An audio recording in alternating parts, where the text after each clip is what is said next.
Hello students, this is Pallav Darbari, your host, and you are watching Pallav Darbari classes.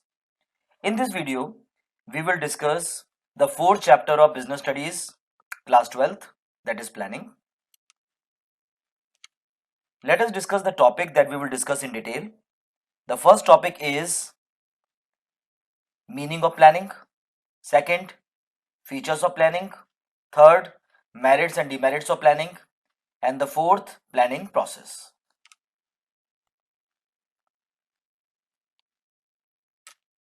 Let us discuss the meaning of planning. See, planning means thinking in advance.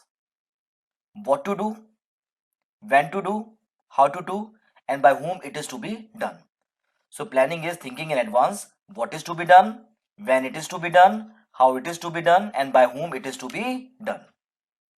According to Alfred and Beatty, planning is a thinking process, the organized foresight, the vision based on facts and experience that is required for intellectual action. So, according to Alfred Beatty, planning is a thinking process and required intellectual action. Let us discuss the characteristics of planning. The first characteristic of planning is planning contributes to objective. In the planning, the objective is determined. In the planning, it is being determined what the organization want to do. For example, if the organization want to increase their profit, so the organization set the objective that they will increase their profit by 20%, and every activity will be encircling around the attainment of this 20% profit. Second characteristic, primary function of management. Planning is the primary function of management. In the management, 5 functions are there. First is planning, then organizing, then staffing, then directing and controlling. So planning is the first function and all the other functions followed the planning. So it is called planning is the primary function of management. Next is planning is pervasive. When I say planning is pervasive, what it means? It means planning is being found in every types of organization. And planning is also being found in lower level, middle level and upper level. So planning is found in non-profit organization, planning is being found in profit organizations, planning is being found in every level of management. So planning is pervasive. Next is planning is forward looking. What it means? It means that out of the personal experience or out of the past experiences, the manager decide the future course of action. So planning is forward looking because in the planning, the manager will estimate what will happen in the future, and just to subside the problems that will arise in the future, the manager make provisions. So planning is forward looking, deciding what will happen in future.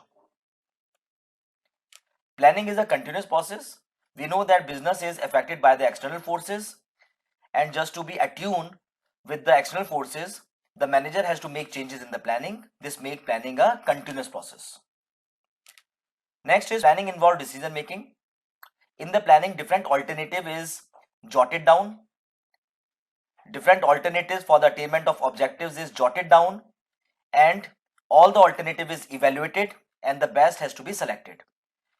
For selecting the best alternative, the manager has to decide. So planning involves decision making. Let us discuss all these features and the characteristics in detail. The first characteristic is planning contributes to objectives. See, planning starts with the determination of objectives. Without planning, it is impossible. If the planning is not there, then the determination of the objective is next to impossible. So in the planning, methods, procedures and steps is to be considered, is to be set so that the objective should be attained.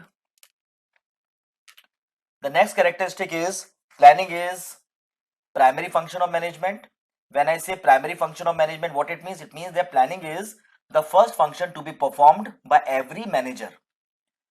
No other function can be executed without planning. Planning comes first and all the functions comes later on. Actually, planning comes first as in the planning, the objective is determined. So wherever the determination of objective is there, that function is the primary function. If the objective will be determined in directing, then directing will be the first function of management. Let us see the next characteristics, that is pervasive. Planning is required at all level of management. It is not a function restricted to top level management, as for the execution of the work every manager has to do planning. Working at different levels has to make plans. Why? Because in every level of management, the work is there, the target is there, the objective is there. And for the attainment of objectives in every level, the planning has to be executed. Next is planning is forward looking. Planning means looking ahead. It is never done for the past.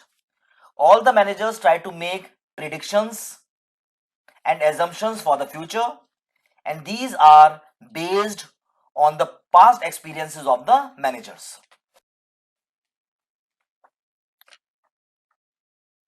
The next feature of the planning is continuous. Planning is a never ending or continuous process. Why? Because after making plan, manager has to be in touch with the environment, as the environment is keep on changing. So to attune ourselves, the manager make changes in the plan. So planning is a continuous process. Next feature is planning involves decision making. See, planning function is needed only when different alternatives are available, and we have to select the most suitable.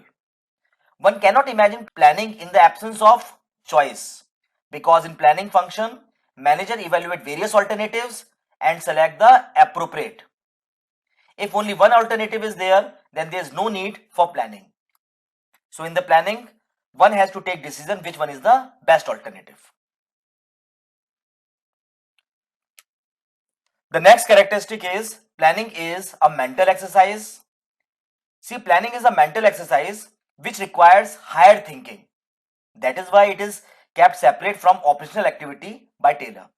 We know that Taylor in the functional foremanship says that the organization should be divided into two departments. One is planning and the other one is operational. So Taylor was also emphasizing that the planning should be separated from operational. Why? Because in the planning, high level of thinking is needed, and only the top level management can expect it to execute this function. Lower level cannot execute this function. Let us discuss the limitations of planning. The first limitation of planning is planning creates rigidity. What it means? It means that once the plan is made, then it is impossible to change it completely. The plan can be amended by 10% or 20%, but complete amendment is impossible. Next is planning will not work in a dynamic environment. Planning cannot be operated in the environment where changes are very frequent. Next is planning reduces creativity. See, in the planning, the instruction is being given to the employees, and every employee is supposed to follow the instructions. The work is being divided, and every employee is supposed to perform the work assigned to them. They are not supposed to pool the ideas, they are not supposed to give informations and suggestions. They are supposed to follow the instructions, because of which the employees loses the creativity. Next is planning involves huge cost. In the planning, the services of the expert is hired, because of which the huge cost incurred while performing the planning function. Next is planning does not guarantee success. In the planning, the manager will predict what will happen in the future and make the provisions to subside the problems. If everything goes according to the prediction, then the organization will taste the nectar, and if everything goes contradictorily, then the organization may suffer loss. So planning does not guarantee success. Next is it is a time consuming process. Before implementing the plan, the alternative is find out, the survey is being conducted, critical evaluation of the alternative is being done. All this takes time, and it makes the planning a time consuming process. Let us discuss all the limitations in detail. First is planning creates rigidity. Although flexible in nature,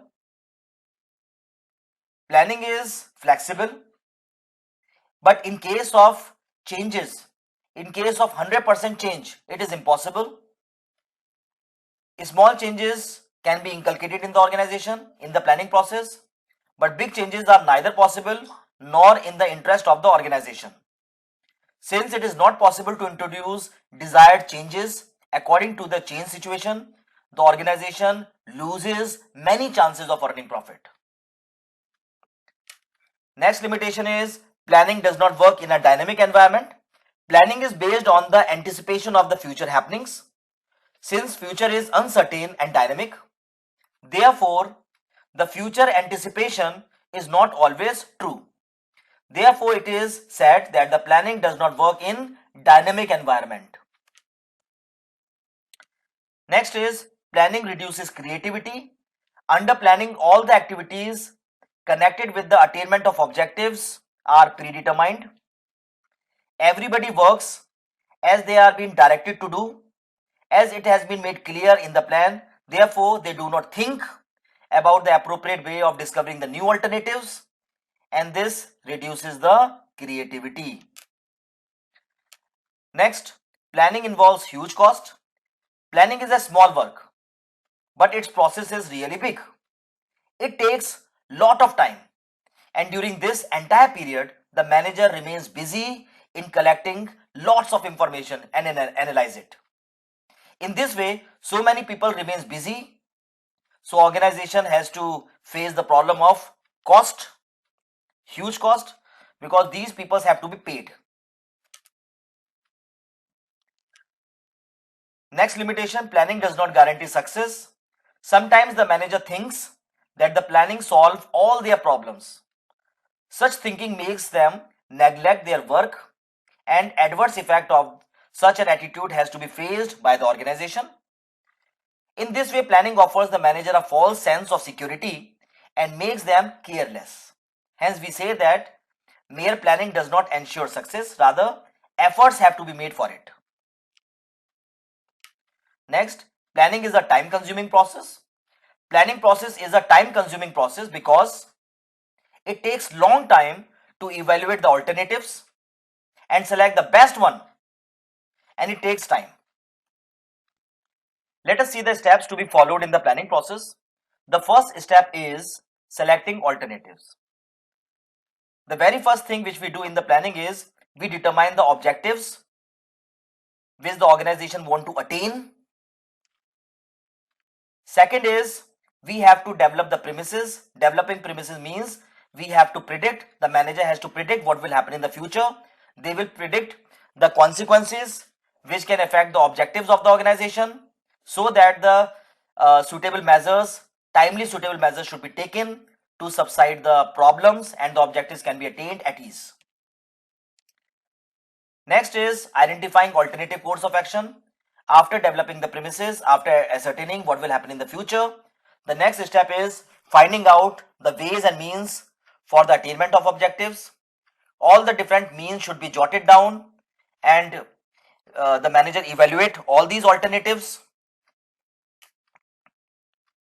After identification of the alternatives, the next step is evaluating the alternative. After identifying the alternatives, the manager analyze all the alternatives and start giving positive and the negative points. So in the evaluating alternatives, the manager check the alternatives, put the alternatives and try to see how the objectives of the organization can be attained. The manager see whether the objectives can be attained at ease, with the minimum time, with the maximum result or not. And at the time of evaluating different alternatives, the manager gives rating as plus minus, so that the best should be selected. The next is selecting the alternatives. The manager, under the evaluating alternative course of action, start giving the rating to the alternatives as plus and minus, and that alternative should only be selected which has maximum positive and the minimum negative rating. The next step is implementation of plan. Implementation of the plan means the selected alternative should be communicated to everyone, and the related plan for the attainment of objectives should be communicated to the employees, so that everybody should know the alternative and everybody should know the plan that has to be followed. The next step is follow-up action. After the implementation of the plan, the manager review the plan again and again to check whether the plan is practically feasible or not, or to check if any amendment is being needed for the execution of the plan or not. Let us see all the steps in detail. The first is setting objectives. The planning begins with the identifying and setting the objectives of the organization. The objectives determine where to reach, that is, they determine the determination of the organization effort. The next step is developing premises. Planning involves deciding the future course of action, which is quite uncertain. So every manager has to make certain assumptions about the future. These assumptions are called premises. To make planning more effective, sound estimates or forecasts should be made about future environment. The next step is identifying alternative course of action. After setting the objectives and making assumptions about the future, the next step is to determine alternative course of action. For every plan there are number of options. So all the options should be jotted down. The next step is evaluating the alternative courses.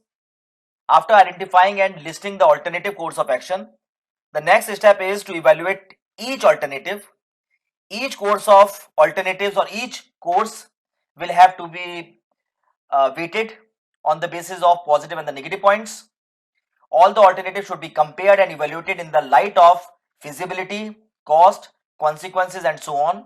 Remember one thing, all the alternatives should be compared and evaluated in the light of feasibility, whether it is practically possible or not, cost, and the consequences, and so on. The next is selecting the alternatives. After evaluating the various alternatives, the next step is to select the most suitable course of action. This is the real point of decision making. The alternative to be selected should be made feasible, profitable, and with least negative consequences.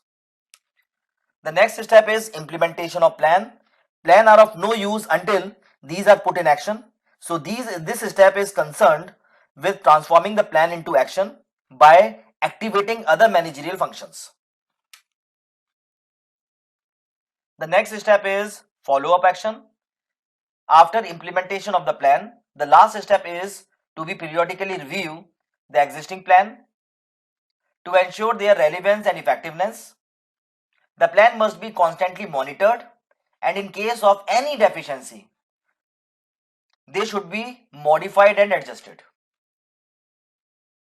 Now let us see the types of the plan. Plan is a specific action which aim to help the organization in achieving its objectives. Plan can be grouped into following two categories: standing plan and single use plan. A standing plan is one which can be used again and again whenever a particular situation arises. And a standing plan helps in decision making on problems which are of recurring nature. These are also called multi-purpose plan or repeated use plan.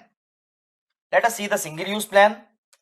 It is the one type plan which is specially designed to achieve a particular goal. They are generally prepared by the middle and operational level. Let us see the difference between a standing plan and single use plan. See the difference on the basis of meaning first. It refers to a plan which can be used again and again, whereas single use plan formulated to meet the requirement of a particular situation. See objectives. Objectives are developed for activities which are recurring in nature, whereas single use plans are developed for activities which are not likely to be repeated in future. Time period. Standing use plan is being prepared for the longer period and the single use plan is being prepared for the shorter period. Let us see the stability. These are relatively stable, whereas single use plan are less stable. Now let us see the types of the plan. Very important topic. Mostly the examiner asks the difference and asks to differentiate these types of plan. First is objectives. These are the ends toward which the activities are directed. They are the end result of every activity. So what is objective? These are the end towards which the activities are directed. Next is strategy. It is a comprehensive plan. It is a detailed plan to achieve the organizational objective. Let us see the policies. It is an organizational general response to a particular problem. So what is policy? Organizational general response to a particular problem. Let us see the procedure. Procedures are required steps established in advance to handle future conditions. So steps decided in advance to handle future condition is called procedures. Let us see the rules. Rules are do and don'ts for the employees. Let us see the programs. Programs are the combination of goals, policies, procedures and rules. Let us see the method. It is a systematic way of doing the routine work. So what is method? Systematic way of doing the routine work is called method. Now let us see the budget. It is the statement showing the receipt and payment of the organization. It is always in numerical terms. That's all we have in this video. Thanks for watching. God bless you all.